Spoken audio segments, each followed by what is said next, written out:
Atomers sammensætning af partikler. På billedet kan I se, hvordan et atom det er opsat. Inde i midten er der atomkernen, som er sat sammen af 6 protoner og 6 neutroner. Protoner er positivt ladet, og neutroner er neutralt ladet.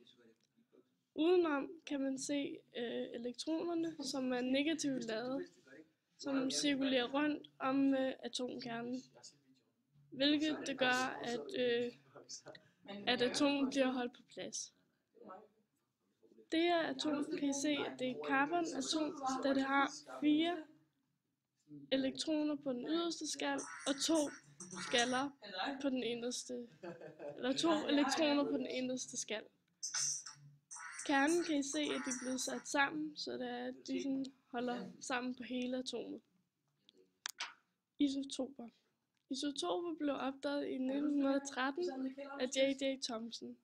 Han satte et neonatom igennem han satte 2 isotoper i. Han opdagede, at der var 2 isotoper i et neonatom.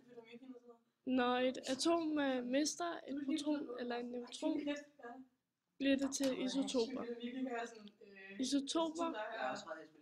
Isotoper er når atomer med samme antal protoner og et forskelligt antal neutroner sker i atomet. Det var lidt om isotoper.